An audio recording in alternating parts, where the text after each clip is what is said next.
सर्वप्रथम शासनीय स्वरूप महात्मा श्रमण भगवान महावीर स्वामी जी के पावन चरणों में वंदन नमन।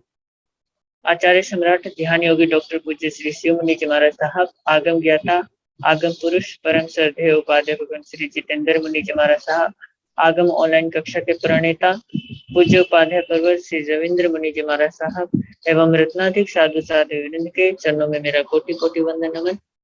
हम सब निरंतर गुरुदेव के मुखारविंद से जिनवानी का लाभ ले रहे हैं और गुरुदेव के प्रति अपनी कृतज्ञता हम जिन शब्दों में व्यक्त करें जो नित्य प्रति आगमवाचना का लाभ हमें प्रदान कर रहे हैं। तो आज गुरुदेव हमें आगमवाचना का लाभ प्रदान करें, उससे पूर्व हम सभी गुरु वंदना द्वारा अपने आराध्य उपाध्याय प्रवर को वंदन करेंगे। और आज प्रत्यक्ष गुरु वंदना का लाभ ले रही है घोर तपस्विनी साध्वी श्री चेतना जी महाराज, उग्र तपस्विनी साध्वी श्री चंदना जी महाराज साहब, बिल्लो जी महाराज साहब आदि ठाणा 4।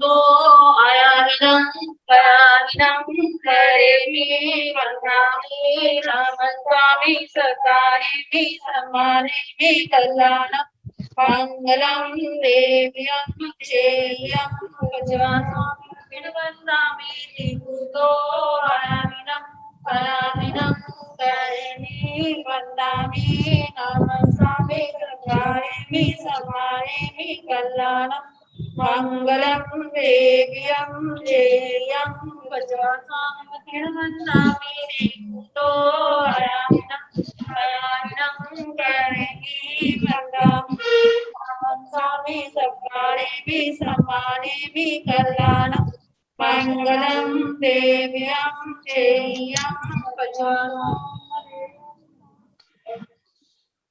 सादे गुरुदेव आपको सुख आता है आप सबके। आचार्य सम्राट ध्यान योगी डॉक्टर पूज्य श्री शिव मुनि जी महाराज साहब के मंगल आशीर्वाद से और उपाध्याय पर्वत पूज्य गुरुदेव श्री रविंद्र मुनि जी महाराज साहब के कुशल मार्गदर्शन में हमारी क्लासेस चल रही हैं और निरंतर आगम वाचना हमारे परम श्रद्धेय गुरुदेव उपाध्याय पर्वत श्री जितेंद्र मुनि जी महाराज साहब हमें प्रदान कर रहे हैं। यह आगम वाचना निर्विघ्नता से चलती रहे, इसलिए प्रतिदिन साधु साध्वी वृंद द्वारा तपश्चर्या चल रही है। और आज जिनकी तपश्चर्या है उनके नाम है तप चक्रेश्वरी, तप सिद्धेश्वरी महासाध्वी श्री विभा श्री जी महाराज साहब का उपवास, डॉक्टर श्री प्रतिभा श्री जी महाराज साहब के शिष्याएं, साध्वी श्री श्रद्धा श्री जी महाराज, साध्वी श्री ऋषिता श्री जी महाराज, साध्वी श्री अनुज्ञा श्री जी महाराज, साध्वी श्री प्रणति श्री जी महाराज, इन चारों का उपवास है। श्रमणी सूर्य उत्तर भारतीय प्रवर्तनी डॉक्टर श्री सरिता जी महाराज साहब की शिष्या, घोर तपस्विनी डॉक्टर श्री सुभा पिंकी जी महाराज साहब का उपवास, साधना के शिखर पूज्य श्री पुष्कर मुनि जी महाराज साहब की शिष्या, श्री प्रिय दर्शना जी महाराज साहब की शिष्याएं, डॉक्टर श्री विचक्षण श्री जी महाराज, साध्वी श्री मोक्षदा जी महाराज साहब का उपवास, श्रमणी गौरव प्रज्ञा ज्योति डॉक्टर शिवाजी महाराज साहब की शिष्याएं, साध्वी डॉक्टर शैली जी महाराज साहब, साध्वी श्री सुचिता जी महाराज का उपवास, साध्वी श्री सोनिका जी महाराज साहब की शिष्या, रसो विजेता साध्वी श्री रिद्धि जी महाराज, दिवाकर दीपिका संथारा साधिका महासाध्वी श्री शांता कुमारी जी महाराज साहब की शिष्या, तप चंद्रिका मनीषा जी महाराज साहब का आईमेल है। इस तरह आज हमारे साध्वी वृंद द्वारा तपश्चर्या चल रही है। तपश्चर्या करने वाले सभी साध्वी वृंद को मैं बहुत बहुत शिक्षाता पूछता हूँ, उनकी तपस्या की अनुमोदना करता हूँ। अब मैं गुरुदेव आगम ज्ञाता आगम पुरुष उपाध्याय भगवान श्री जितेंद्र मुनि जी महाराज साहब से करबद्ध प्रार्थना करूंगा कि हे गुरुदेव, हे ज्ञानदाता, हमें ज्ञानवाणी का लाभ देकर हमें लाभान्वित करे। पूज्य उपाध्याय भगवान श्री जितेंद्र मुनि।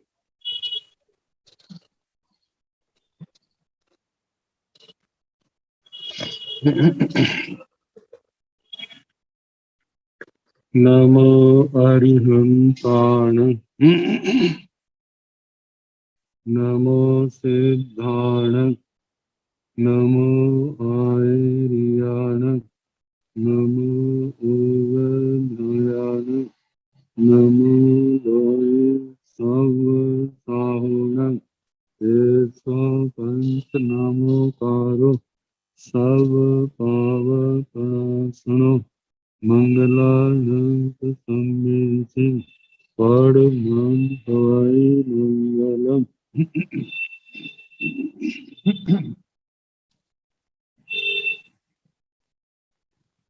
जिन शासन जिन वाणी सदा जयवंतु श्रमण संग सदा अविचल मंगल हो मुक्ति को प्राप्त श्रमण भगवान महावीर स्वामी उनकी परम पावन कल्याणी भागवती वाणी वाचक प्रमुख श्री इंद्र भूति गौतम आदि गणधर भगवान युग प्रधानाचार्य परम पूज्य श्री सुधर्मा स्वामी जी महाराज उनकी परम पावन पाठ परंपरा वर्तमान आचार्य ध्यान योगी परम पूज्य श्री शिव मुनि जी महाराज एवं गुरुजन सबके पावन चरण सरोजों में मेरा अनंत अनंत बार वंदना नमस्कार। आगम परिषद में विराजमान वरिष्ठ मुनिराज अन्य मुनिवृंद परम आदरणीय भगवती स्वरूपा महासाधुओं जी श्री आचारण सूत्र की वाचना प्रारंभ है जिसका प्रथम स्कंध का छठा अध्ययन धूत सुनाया जा रहा है। छठे अध्ययन का तीसरा उपदेशक कल प्रारंभ किया था। एक सूत्र सुना चुके हैं। दूसरा सूत्र जो इस उपदेशक का है आ गए पन्नाणान ईसा बाहवो भवन्ति पयण्वे य मंस सोणिये विसेने कट्टु परिनाय वेश तिन्ने मुत्ते धीराय वियाहिये हीरेनि।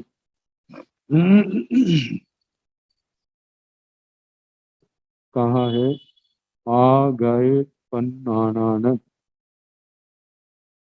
ये मोक्ष मार्ग के प्रति साधु साधु जी का विशेषण है। आगतम प्रज्ञानम पृष्ठम प्रकृष्टम ज्ञानम येषाम ते आगत प्रज्ञाना तेषाम मतलब आगयम आ गया है प्राप्त हो गया है प्रकृष्ट ज्ञान जिनको ऐसे निर्ग्रंथियां जो मोक्ष मार्ग के पथिक हैं साधना के मार्ग पर चलने वाले नाना प्रकार के परिसहों को उपसर्गों को समता से सहने वाले जिन्होंने साधना के मार्ग पर ये सब कुछ सहा निष्क्रिय जिनका जीवन है कोई संसार की कामना नहीं है केवल एक लक्ष्य है हमारी आत्मा कर्मों से के बंधनों से मुक्त कैसे और जो भगवान ने मार्ग दिखाया संयम और तप का बस उसी में ध्यान है दुनिया के अंदर क्या हो रहा है उसकी और उनका कोई ध्यान नहीं जो अपनी समाचारी है जो अपनी साधना का मार्ग है अपनी श्रद्धा को निर्मल रखना ज्ञान को निर्मल करना और इसको बढ़ाना चारित्र को निर्मल रखना और उसके साथ इसमें उत्कृष्टता लाना ऐसे तपस्या में भी जिससे तुम्हारी ज्यादा से ज्यादा निर्जरा हो कर्म के बंध से हम बचें ऐसी साधना करने वाले जिनके ऐसा उत्कृष्ट ज्ञान पैदा हो गया है उनके शरीर की दशा को थोड़ा सा वर्णन किया है ऐसे महामुनियों के निर्ग्रंथियों के ईसा बाहवो भवंती बाहवो भुजाएं ईसा भवंती कृश हो जाती है, कमजोर हो जाती है। मतलब उनका शरीर अत्यंत कृश दुर्बल हो जाता है तपस्या के कारण, परिसर उपसर्गों को सहन करने के कारण। जैसे आगमों के अंदर अनुत्तरोपात्तिक जी में काकंदी के धन्ना जी का वर्णन आता है, और अंत के दशांग में तो कदम कदम पर ऐसे साधु साधुओं के दृष्टांत हमारे सामने आ जाते हैं। गौतम आदि अणगार ऐसे घोर साधना के द्वारा उनका शरीर अत्यंत कृश हो जाता है। आठवें वर्ग में काली आदि महारानियां जो भगवान के शासन में उनके चरणों में दीक्षित हुई है, कितना घोर तप किया है, कैसे उनका शरीर हड्डियों का ढांचा मात्र रह गया है, मांस जिसका सूख गया है, खून जिसमें नाम मात्र का रहा है। वे आत्माएं केवल उठना बैठना चलने आदि की क्रियाएं केवल अपने आत्म बल से ही करती हैं। तो कहा इस प्रकार ऐसी साधना करने वालों की ये भुजाएं कृश हो जाती है, मतलब सारा ही शरीर उनका अत्यंत कृश हो जाता है। पयणुय मांस सोनिए, और उनका मांस और शोणित खून जो है ये भी पतला पड़ जाता है, क्योंकि जब देह को जरूरत के अनुसार वैसा जो है सरस ग्रिष्ट आदि जो है भोजन नहीं मिलता, तो उसका प्रभाव शरीर पर पड़ता है। तो इसका परित्याग जो है भोजन आदि का, रसों का त्याग, इस भोजन का त्याग जो है ये तप का अंग है। तप का अंग तप निर्जरा का कारण है, इसलिए उन्होंने इसका परित्याग किया है। तो परित्याग का प्रभाव इस देह के ऊपर पड़ता है। जब देह पर पड़ता है तो शरीर कृश हो गया है, मांस और शोणित खून जो है वो भी अत्यंत पतले पड़ गए हैं, अल्प मात्रा में रह गए हैं। आगे बताया है द्विश्रेणी कट्टु। द्विश्रेणी का मतलब द्विश्रेणी, द्विश्रेणी का अर्थ करते हुए कहा है, जैसे श्रेणी जो है, श्रेणी सीढ़ी को कहा जाता है, श्रेणी एक क्लास को कहा जाता है। तो जैसे एक के बाद दूसरा सीढ़ी में कदम आता है, दूसरे के बाद तीसरा, तीसरे के बाद चौथा। तो जहाँ पर ये जो श्रेणी विश्रेणी शब्द आया है, तो श्रेणी जहाँ पर कर्म संतति, ताकि संसार रूप की श्रेणी जिसकी कषाय रूप संतति है, कर्म है, कर्मों का प्रवाह है, कहते उस कर्मों के प्रवाह को उसको क्षमा आदि के द्वारा, क्षमा आदि के द्वारा, जैसे खंति मुक्ति अजवे मध्य, आगे जो 10 प्रकार का यति धर्म श्रमण धर्म है, इनकी सम्यक पालना के द्वारा, कट्टु मतलब के उसके द्वारा नष्ट किया है। नष्ट करके इन कर्मों की श्रेणी को विशेष प्रकार से नष्ट करके परिणाय, परिणाय, परिणाय का परिज्ञाय, परिज्ञाय का मतलब समत्व भावना से जान करके, मतलब ये सब कुछ जान लिया। जान क्या लिया है? जैसे आत्मा, परमात्मा, संसार की दशा, चारों गतियां, जो कुछ भी ज्ञेय पदार्थ हैं उनके ज्ञान का विषय बन जाते हैं। तो बताए जान करके, तो ऐसा जानने वाला जीव जो है उनकी क्या दशा होती है, कहा है अगले शब्दों में बताया है, एस तिन्ने मुझसे वीराय जियाहिए पीवेमी, ऐसे निर्ग्रंथ निर्ग्रंथियां मोक्ष मार्ग के पथिक जो ऐसी साधना करते हैं, परिसर उपसर्गों को सहते हैं, शरीर के मोह से निरपेक्ष हो गए हैं, केवल शरीर की पोषणा में ध्यान नहीं, इंद्रियों के विषयों में ध्यान नहीं, केवल ध्यान है तो संयम और तप में है, संवर और निर्जरा में है, मोक्ष और मोक्ष मार्ग में है, कि हम कैसे इस संसार के जंजाल को पार करें, कैसे इस संसार में कर्मों की परतंत्रता से हम मुक्त हों। तो कहा कि ऐसे साधना करने वाले उन साधकों को जिनको उत्कृष्ट ज्ञान प्राप्त हो गया है, कहा कि ऐसे निर्ग्रंथ निर्ग्रंथियां किन्ने किन्ने का मतलब संसार समुद्र को वो पार कर गए हैं। मुत्ते वह कर्मों के बंधनों से सब प्रकार के संगों से मुक्त हो गए हैं। वीराय वे सब प्रकार के इंद्रियों के विषयों से, संसार की आसक्ति से, जितने भी संसार के पापकारी अनुष्ठान है, सावध्य अनुष्ठान है, उनसे भी क्या हो गए हैं, विरत हो गए हैं, मुक्त हो गए हैं। आगे बियाही तिवेमी, ऐसा उन निर्ग्रंथ निर्ग्रंथियों के लिए, साधु साधियों के लिए ऐसे शब्द कहे हैं, एस तिन्ने जे तर गए हैं, ये कर्मों के बंधन से, संसार की आसक्ति से मुक्त हो गए हैं। वीर आए, संसार के जितने सावध्य पापकारी अनुष्ठान हैं उनसे मुक्त हो गए हैं।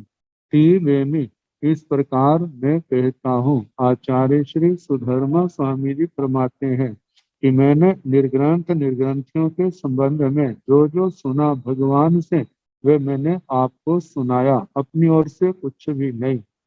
अब आगे फरमाया जा रहा है वीर्यं भिक्खुम रियंतं चिर राओ सियं अरई तथ किम विधाराय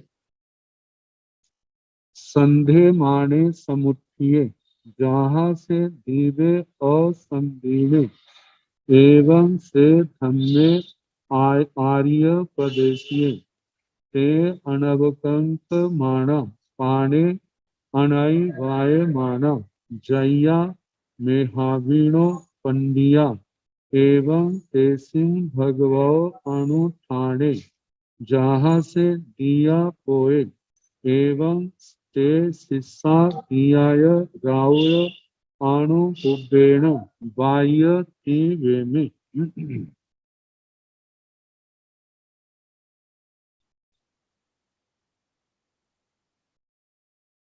वीरयं, जो भिक्षु वीरत है, रत किसी के अंदर लग जाना, किसी में आसक्त होना, तो जो आसक्ति संसार वृद्धि का कारण, कर्म बंधनों का कारण है, जन्म मरण का कारण है, क्लेशों का कारण है, उन सब कार्यों से पीछे हटना। विरति, विरत मतलब के रत, रति भाव, जिनसे विगत है या विगता ये दूर हो गया, ऐसे आसक्ति से मुक्त, इंद्रियों के विषयों के लगाव से मुक्त, आरंभ समारंभ से मुक्त, जैसे संवर द्वारों में सम्यक्त्व, विरक्ति, अप्रमाद, अकषाय, अयोग या धर्म योग जे आते हैं, तो विरक्ति में हिंसा, झूठ, चोरी, कुशील, परिग्रह, इन सब से तीन कर्म, तीन योग से पीछे हटना, इनका परित्याग करना। मतलब ऐसा जो भिक्षु है, भिक्षु, भिक्षु का मतलब भिक्षु, भिक्षा निर्दोष भिक्षा वृत्ति के द्वारा अपना संयम निर्वाह करने वाला, देह को चलाने वाला, ऐसा जो भिक्षु है, प्रियंतम, संयम मार्ग में दिन प्रतिदिन, प्रति क्षण आगे से आगे बढ़ता जा रहा है। चिर राओ सियम, चिर राओ सियम, जो चिर काल से संयम में रहा हुआ है, जिसकी दीक्षा प्राय बहुत लंबी हो गई, तो कहा कि ऐसा भिक्षु, ऐसे भिक्षु के अराई तत्व किम विधाराई, क्या ऐसे भिक्षु के कभी अरति भाव हो सकता है, मतलब संयम पालन करने में अरुचि हो सकती है क्या? इतने लंबे समय तक धर्म की आराधना करने वाला व्यक्ति क्या धर्म के संयम के मार्ग से विमुख हो सकता है?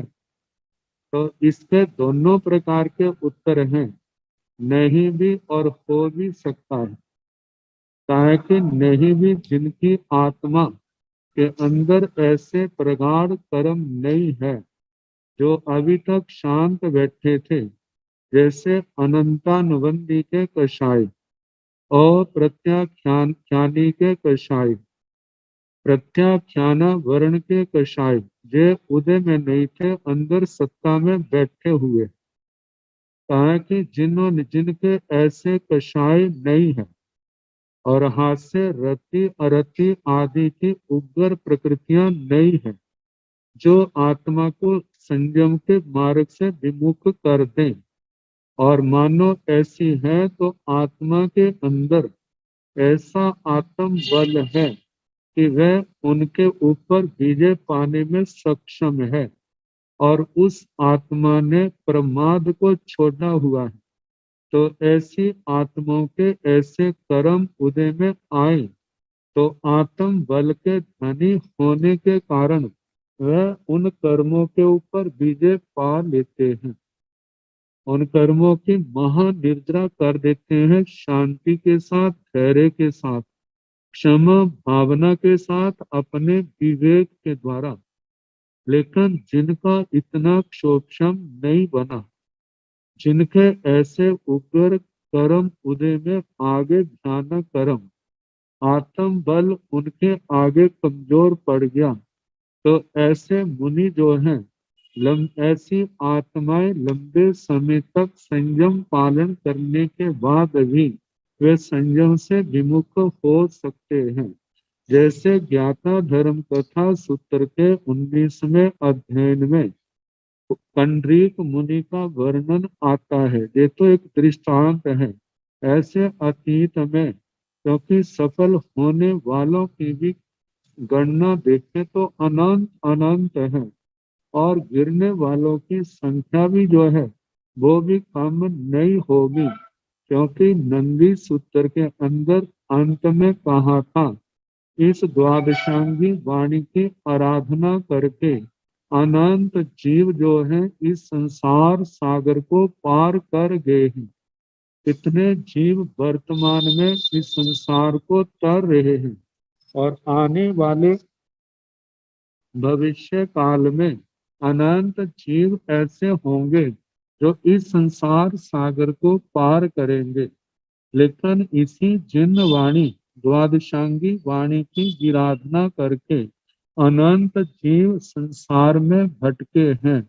वर्तमान में कितने जीव भटक रहे हैं और ऐसे गिर रहे हैं विराधना करके, और आने वाले समय में भी अनंत जीव विराधना करके संसार परिभ्रमण करेंगे। तो इससे ये एहसास होता है कि दोनों प्रकार के दृष्टांत हमारे सामने आ जाते हैं।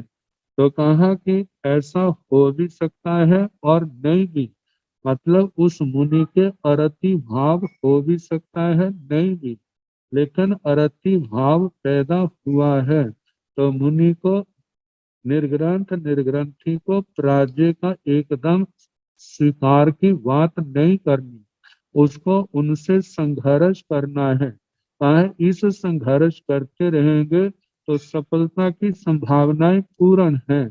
यदि संघर्ष नहीं किया तो सफलता की संभावना कैसे हो सकती है?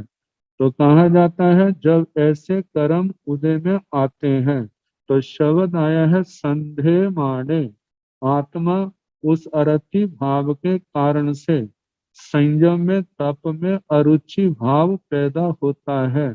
तो उस अरुचि को आत्मा अपने विवेक से, अपनी समझ से, अपने धैर्य से, अपने बड़ों की संगति में, उनके चरणों में रह करके उस अरति भाव को नष्ट करे।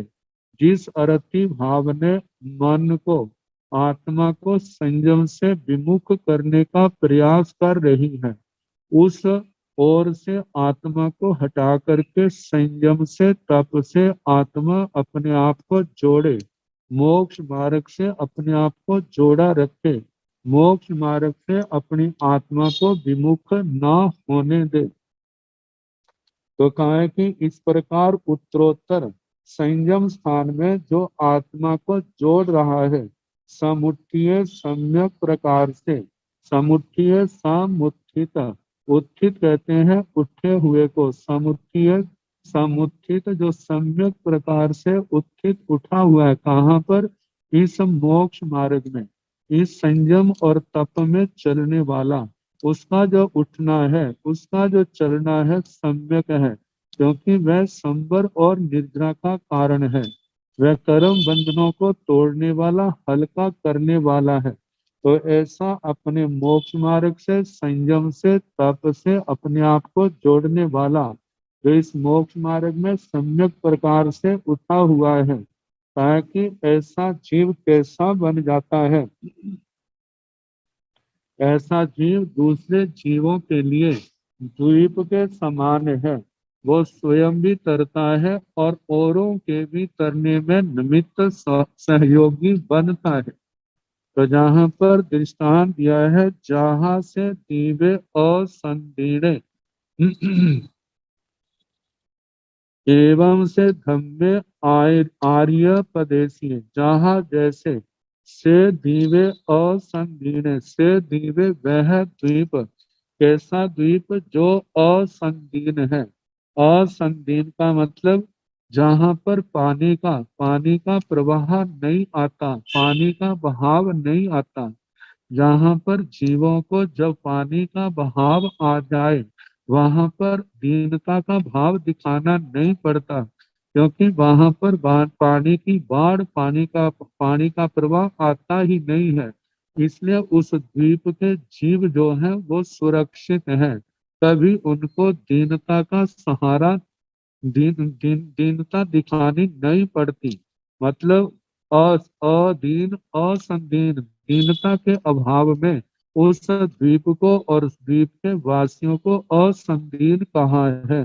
कहा जैसे वो द्वीप असंदीन है, असंदीन द्वीप है। एवं से धम्मे आर्य पदेशीय, एवं इस प्रकार से धम्मे वह धर्म भी क्या है? असंदीन द्वीप के समान है। कौन सा धर्म? जो आर्य प्रदेशीय, आर्य पुरुषों के द्वारा प्रदेशित है, मतलब कथित है, प्रतिपादित है। जहाँ पर आर्य का मतलब तीर्थंकर भगवान, तीर्थंकर भगवंतों के द्वारा जो कहा गया धर्म है, वह कैसा है? उसी द्वीप के समान है। जैसे द्वीप उन डूबने वाले प्राणियों को, जो उस द्वीप के अंदर पानी आता नहीं है, पूर्ण रूप से सुरक्षित है। जो भी व्यक्ति उस द्वीप में आता है वह सुरक्षित हो जाता है। उसके ऊपर अब समुद्र के पानी का कोई प्रभाव नहीं है।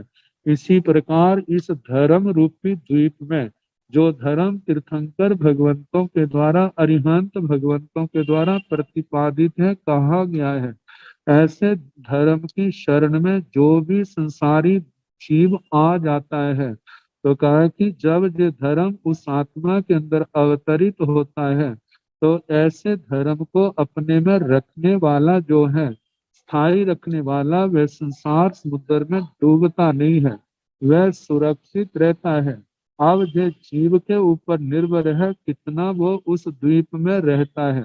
द्वीप में रहेगा, इस धर्म के अंदर रहेगा, तो उसको संसार की दुर्गतियों का कोई भय खतरा नहीं है। उसके कर्मों के बंधन जो असमाधि को पैदा करने वाले हैं, जो नाना प्रकार की प्रतिकूल वेदनाओं को पैदा करने वाले हैं, इस धर्म की शरण में आ करके संयम तप की उत्कट आराधना के द्वारा वह उन कर्मों के बंधनों को तोड़ता जाएगा, कर्मों की महान निर्जरा करता जाएगा, और जिसके कारण से आत्मा एक दिन समस्त कर्मों के बंधनों से मुक्त होकर के सिद्ध बुद्ध अजर अमर अविनाशी स्थान को पाने का अधिकारी बन जाएगा। अब तो उस आत्मा के ऊपर कोई कर्म का आवरण नहीं रहा, और ना ही उस आत्मा को किसी प्रकार का भय रहा है। शाश्वत समाधि को प्राप्त हो गया है। तो कहा जैसे जो असंकीर्ण द्वीप डूबने वाले प्राणियों के लिए सहारा है।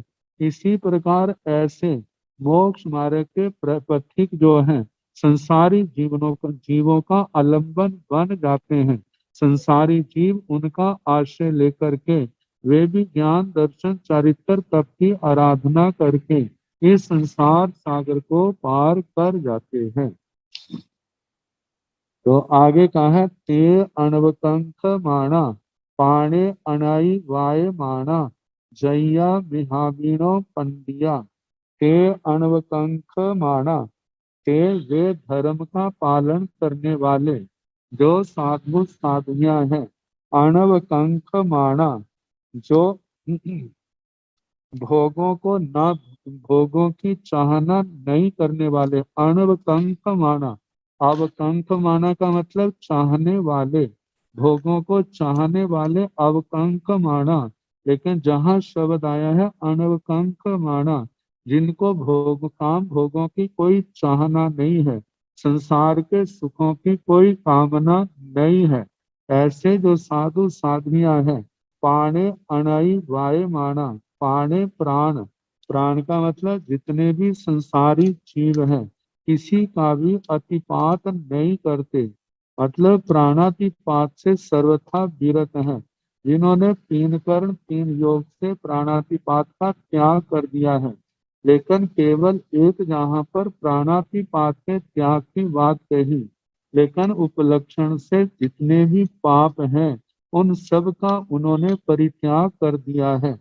और कहा कि जैया, जैया का मतलब जहाँ पर कहा है सब जीवों की रक्षा करने से लोगों को प्रिय है। जहाँ पर जैया शब्द की छाया तो जदा दी है, जदा का अर्थ जब होता है, लेकिन जैया का हम देखें तो जतिता, जतिता जो है जति धातु से बनता है, जिससे जतना शब्द बनता है। तो इसका हम कह सकते हैं जतना करने वाले। आचार्य श्री आत्माराम जी महाराज ने इसकी दयिता, दयिता छाया भी की है। दयिता का मतलब जो है, दयिता वैसे संसार में आता, दयिता पत्नी के लिए भी आता है, लेकिन जहाँ पर उस अर्थ में नहीं आएगा, केवल भाव आएंगे। जहाँ पर कहा दयिता मतलब प्यारा, मतलब ऐसा जीव जो निर्ग्रंथी है। संसार छह काया के जीवों की रक्षा करने के कारण वह छह काया के जीवों को क्या है, प्यार का भाजन है। तो जैसे कहा जाता है त्रस, मतलब के वो त्रस स्थावर काया के जितने जीव हैं उनके लिए छह काया के रक्षक जो मुमुक्षु साधु साधियां निर्ग्रंथियां हैं, वे पीहर के समान, जैसे लड़की के लिए पिता का घर किसी प्रकार मतलब निशंक स्थान होता है, इसी प्रकार इस संसारी जीवों के लिए निर्ग्रंथियां जो छह काया के जीवों की रक्षा करने वाले हैं, उनके लिए पीहर के समान है। मतलब उनको पता है जहाँ पर पूर्ण प्रेम स्नेह मिलेगा और जहाँ पर हम सब प्रकार से सुरक्षित रहेंगे। तो इसी प्रकार छह काया के जीवों का उन इन आत्माओं के प्रति क्या है, पूर्ण स्नेह भाव है। तो कहा कि इस प्रकार दयिता, दयिता से प्रेम का अर्थ लिया है, और दूसरा जैया से जतनाशील है, जो सदा इनकी रक्षा में जतनाशील रहते हैं, अपनी ओर से हर समय ध्यान रखते हैं कि हमारी ओर से किसी भी काया के किसी भी जीव का घात ना हो। तो आगे का है मे हावीणों पंडिया, मे हावीणों का मतलब मर्यादा में स्थित रहने, मर्यादा में स्थित रहने के कारण से मेधावी है। क्योंकि कहा जाता है मेधा, मेधा प्रज्ञा बुद्धि, बुद्धि की सार्थकता किसमें है। कहा कि जो नियम व्रत हमने लिया है उसको हम पूर्ण रूप से ध्यान से पालें, और जितना जहां तक जो व्रत लिया है उसके अनुसार पालें। जैसे हमने आजीवन लिया है तो उस व्रत का आजीवन पालन करना, यदि हम उसको आजीवन पालन करते हैं तो हमारी बुद्धि की सार्थकता है।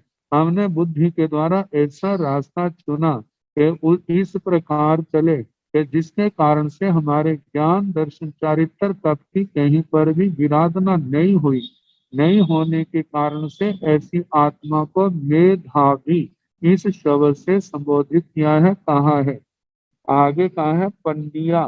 पंडिया का मतलब पंडित प्रविचक्षण। तो जहाँ पर भी ध्येय आता है तो पापों से दूर रहने वाले हैं, क्योंकि कहा जाता है पंडित का पंडित बना तभी सार्थक है। वही मतलब के निर्विवाद है जो किसी प्रकार का पाप कर्म नहीं करता।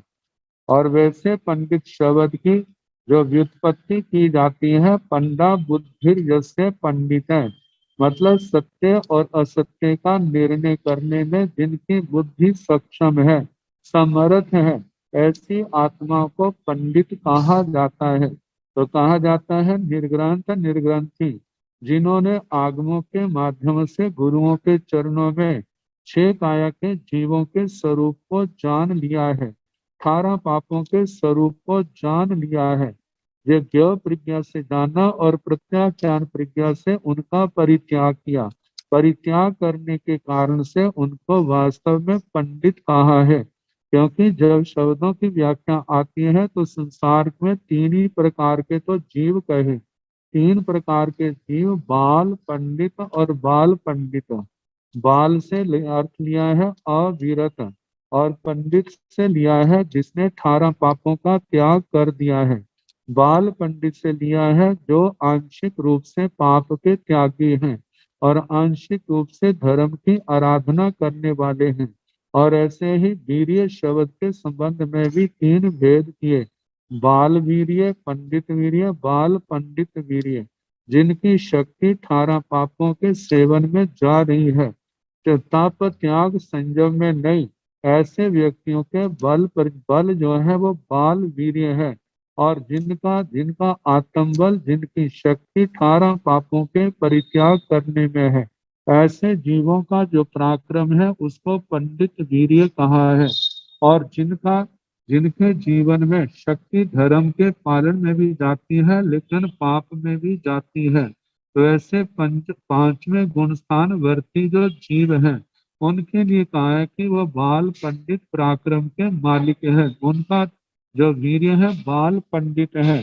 तो जहाँ पर कहा है कि पंडिया, पंडिया पंडित से मतलब जो 18 पापों के त्यागी हैं, जिनकी शक्ति 18 पापों के त्याग इस व्रत को पालन करने में लगी हुई है। एवं तेसिंग भगवो अनुठाणे, जहाँ से दिया पोय, एवं ते शिष्या दियाय रावय अनुपुब्बेन बाह्य तिवेमी। एवं इस प्रकार तेसिंग उनको भगवान वर्धमान स्वामी के धर्म में अनुठाणे, जो अनुष्ठान है, अनुष्ठान अथवा जो भगवान के धर्म में स्थिर चित नहीं है, अनुठाने का लिया जो मतलब कि भगवान के धर्म में स्थित नहीं है, तो ऐसा के लिए कहा है कि वे उनको धर्म में स्थित करते हैं।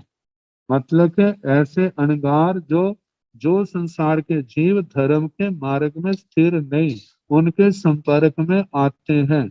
जहाँ जो धर्म के मार्ग पर चल तो रहे हैं लेकिन अस्थिरता के शिकार हैं, ऐसे जीवों को अपने उपदेश आदि के द्वारा प्यार के संबोधन से उनको धर्म में पुनः स्थिर करते हैं। कहा जाता है जहाँ से कैसे आत्मा को धर्म में लगाते हैं, जहाँ से जैसे वह दिया द्विज पक्षी पोए पोत अपने बच्चे का पालन पोषण करता है, एवं ते शिष्या, इसी प्रकार वे शिष्य जो हैं गुरुजन उनको भी क्या करते हैं, दिया या रावयो, दिन में रात्रि में, मतलब अनुपुब्बेण अनुक्रम से बाह्य तिवेमी, उनको वाचना देते हैं। वाचना के द्वारा वे तत्वों के स्वरूप को समझाते हैं। तत्वों के स्वरूप को समझा करके संयम तपमय जीवन का क्या गौरव है, कैसे इसका पालन करने वाली आत्माएं संसार सागर को तरती हैं, कैसे जन्म जन्म के कर्म बंधनों को तोड़ती हैं, कैसे वो अनंत अनंत समाधि अनंत सागर, आनंद के सागर में लीन होती है।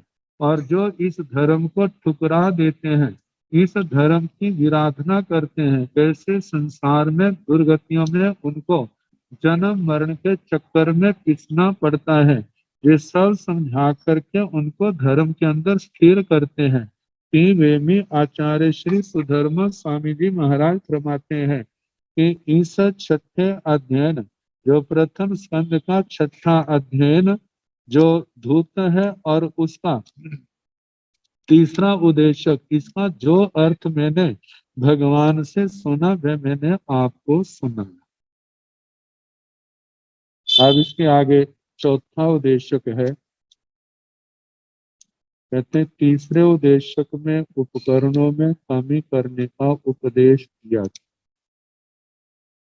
उपकरणों में कमी करने अथवा साधना में सहायक आवश्यक उपकरणों से अधिक न रखने के लिए अनासक्त भाव का होना जरूरी। तो जे अनासक्त भाव कब आएगा, तो इसके लिए कहते हैं गौरव का त्याग करना जरूरी है, अनिवार्य है। तो इस समय ये गौरव, ये अभिमान कैसे आत्मा को संयम मार्ग से भटकाने वाला बनता है, तो उसी का वर्णन अब आगे किया जा रहा है। एवं ते शिष्या दियाय रावय अणुपुब्बेन वाया तेहिं महावीरेहिं पन्नान मंतेहिं तेसिमंतिये पन्नान मुबलब्ध हिच्चा उब समं आरुषियं समा ईयन्ति वसिता बम्ब चेरंसी आनंद तंग नोति मन माना आघायंतु सुच्चा निसम्म समनुन्ना जीवी सामो एगे निखमन्ते असंभवन्ता विदज्यमाना कामेहि विद्धा अज्जोबवन्ना समाहि माघाय मजोसयन्ता सत्थारमेव अरुषं वयन्ति। एवं इस प्रकार ते वे शिष्य दियाय रावय दिन रात अणुपुब्बेन अनुक्रम से, गुरुजन दिन रात मेहनत करके अपने शिष्यों को वाया, वाया मतलब वाचिता, वाचना देते, उनकी आत्मा के अंदर ज्ञान पैदा हो, जे आत्माएं संयम तप मय मोक्ष जीवन में परिपक्व हो, जे मोक्ष मार्ग में स्थिर हो, दृढ़ हो। जैसे हमारे पर गुरुजनों का उपकार हुआ, ऐसे इनके ऊपर इन आत्माओं का भी उपकार हो, इनकी आत्मा का भी कल्याण हो, जन्म मरण के चक्कर से क्लेशों से सदा के लिए मुक्त हो जाए। इसी अनुकंपा भाव से जिनको वाचना आदि दी है, संयम में स्थिर करने का प्रयास किया जा रहा। कहा जाता है जितने बाग में माली पौधे लगाता है, सारे फल देने वाले नहीं होते, कुछ ऐसे भी निकल जाते हैं जो सूख जाते हैं। तो कहा कि वाया गुरुओं की विशेषताओं का वर्णन किया गया है, किनके द्वारा वाचना दी गई। तेहिं महावीरेहिं पन्नान मंतेहिं, उन महावीरों के द्वारा, मतलब पहले कहा है तेहिं उन महावीर महावीर महावीर तीर्थंकर भगवान गणधर भगवान उनके द्वारा पन्नाण मनते ही जो प्रज्ञावंत है, जो अतिशय ज्ञान के स्वामी है। तीर्थंकर भगवान तो सर्वज्ञ सर्वदर्शी है। गणधर भगवान शतमस्त अवस्था में द्वादशांगी वाणी चार ज्ञान तक के धारक हो सकते हैं शतमस्त अवस्था में, उसके बाद केवल ज्ञान। ऐसे ज्ञानियों के द्वारा जो वाया वाचित, जिनको वाचना आदि दी गई, ज्ञान दिया गया, कहते हैं तेसिंग अंत्य पन्नाणम उपलब्ध। कितनी बार कर्म थे, कितना विचित्र कर्मों का संसार है। तेसिम अंत्य उनके पास पन्नाणम उपलब्ध, उस प्रकृष्ट ज्ञान को प्राप्त करके, विशुद्ध ज्ञान को प्राप्त करके, बहुश्रुत बन के, कहते हैं प्रबल मोह के उदय से इच्छा उपशम, उपशम भाव को छोड़ करके, मतलब उपशम भाव खत्म हो गया। आरुष्यम समा इनकी, मतलब परुष कठोर भाषा को स्वीकार कर लेते, कठोर भाव को ग्रहण कर लेते हैं। ऐसा कहा जाता है, ऐसा कौन हुआ? यदि हम भगवान के शासन में देखें तो जमाली, मतलब कैसे भगवान के पास, भगवान के शरीरों के पास 11 अंगों का ज्ञान प्राप्त किया, गीतार्थ हुए, कैसे वो विपरीत गामी बन गए, मिथ्यात्व को प्राप्त हुए। और उसके बाद 14 पूर्वों के धारक वसु मुनिराज, उनके चरणों में ज्योतिष्य अणगार दीक्षित हुए थे। पूर्वों का अध्ययन करते हुए आत्मा को लेकर के मत भेद हो गया, और उस मत भेद के कारण जब अब शिष्य अपने गुरुओं को समझाने लगा, नहीं आप ऐसा नहीं, आप गलत हैं, मैं ठीक कह रहा हूं। जब आचार्य जी ने नाना प्रकार से समझाया, नहीं माना, तो उन्होंने उसको अपने परिवार से निष्कासित कर दिया। तो कहा ऐसे कितने उत्तर काल में भी, भगवान के उत्तर काल में, हमारे से बहुत पूर्व काल में कितने निंदक ऐसे हुए हैं जिन्होंने गुरुओं के लाख समझाने के ऊपर, लाख समझाने के बाद भी अपने दुराग्रह को नहीं छोड़ा। तो कहा जाता है कि हिच्चा उब समं पारुष्यम समायंती, समायंती उपशम भाव को छोड़ करके पारुष्यम, मतलब कठोर भाव को ग्रहण कर लेते हैं। आगे बताए हैं बसीता बम्ब चेरंसी आनंद तंग नोति मन माना। बसीता बम्ब चेरंसी ब्रह्मचर्य में वास करके, ब्रह्मचर्य मतलब है अहिंसा, सत्य, अस्तेय, ब्रह्मचर्य, अपरिग्रह आदि व्रतों का पालन करते हैं। तो कहा पालन करने पर भी जहाँ रह करके भी आनंद थी नो, आनंद तंग, जो उन गुरुजनों की आज्ञा है, उस आज्ञा को नोति मन माना। जब गुरुजनों के द्वारा आज्ञा दी जाती है तो उसको वो मानते नहीं, मान स्वीकार न करते हुए आघायंग, तो सुच्चा निसम, आघायंग, आघायंग का मतलब आख्यात, जहां पर कहा है आघायंग कुशील के दीपाक को आघात,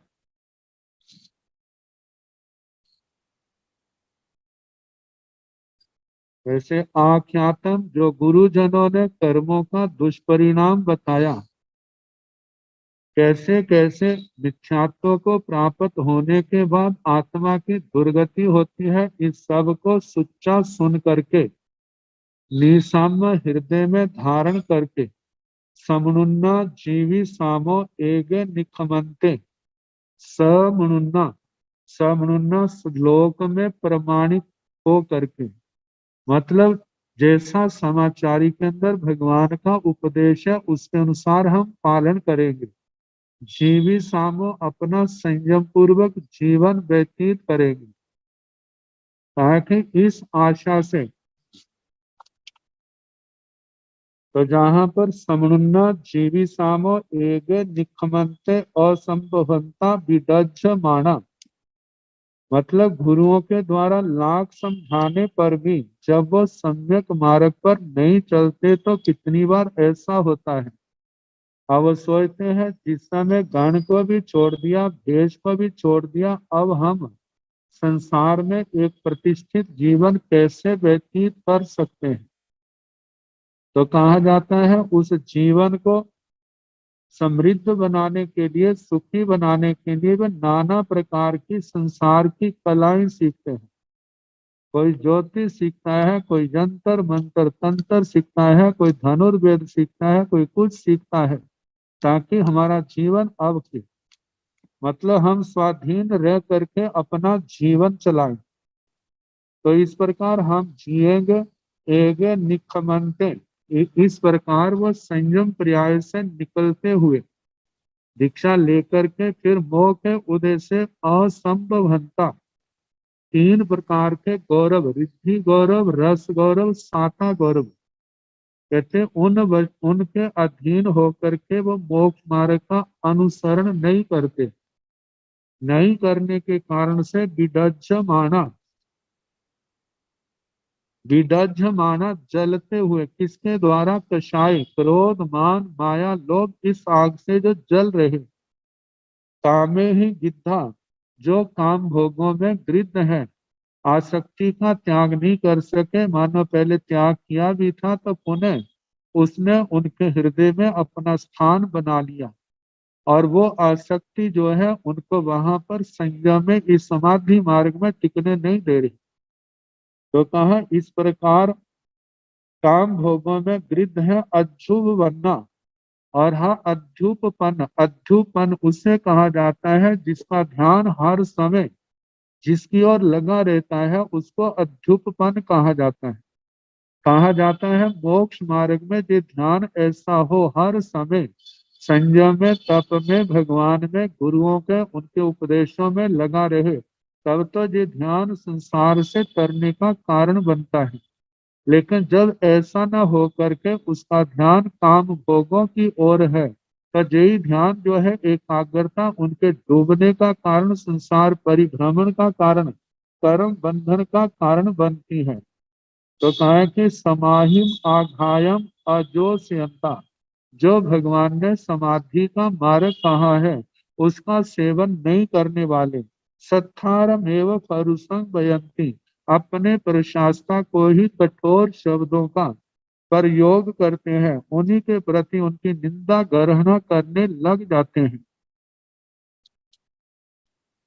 तो अब आगे बताया है सील मंता उव संता संखाय रिय माना, अशीला अणु वय मानस मंदस वाल्य।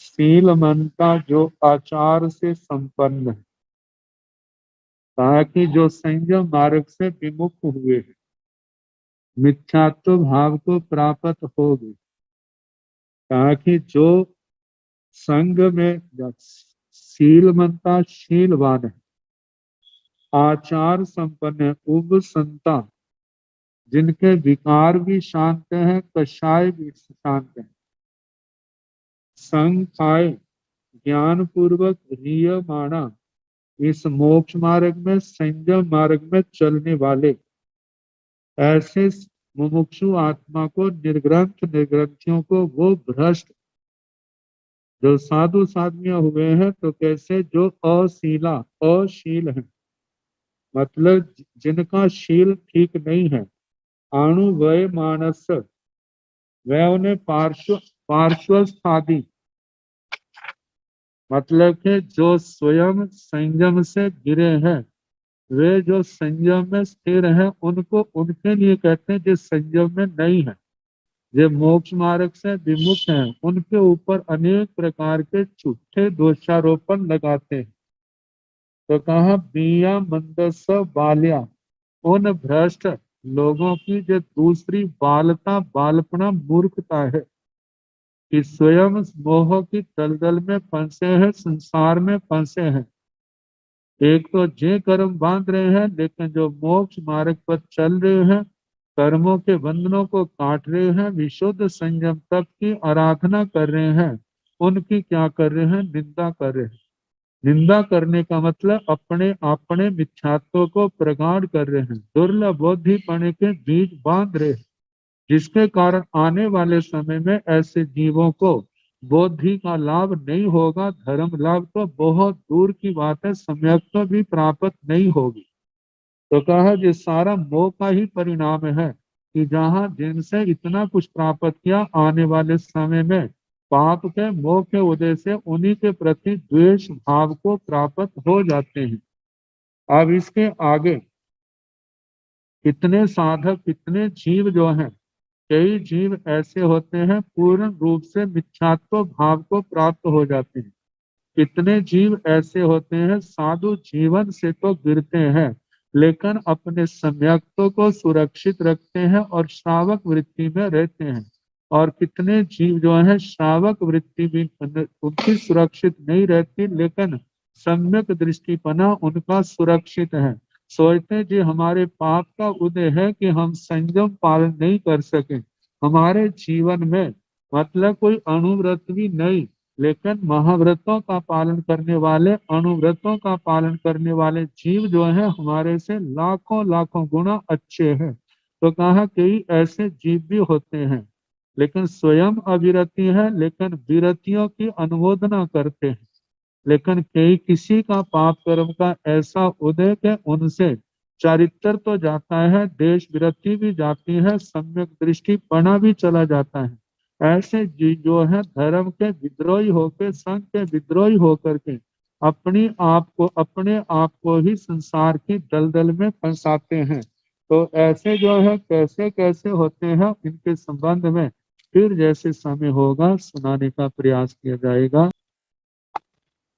नमो अरिहंताण, नमो सिद्धाण, नमो आयर्याण, नमो उवधायाण, नमो लोए सब साहुण, केशो पंच नमो कारो, सब पावनासनो, मंगलानंद संदेशिं, वड मंग होई मंगलम, श्री कपारि मंगलम, अरिहंता मंगलम, सिद्धा मंगलम, साहु मंगलम, केवली गुणतो धम्मो मंगलम, चतारि लोकोत्तम, अरिहंता लोकोत्तम, सिद्धा लोकोत्तम, साहु लोकोत्तम, केवली गुणतो धम्मो लोकोत्तम, चतारि शरणं प्रवज्जामि, अरिहन्ते शरणं प्रवज्जामि, सिद्धिं शरणं प्रवज्जामि, साहुं शरणं प्रवज्जामि, केवली गुणातं धम्मं शरणं प्रवज्जामि।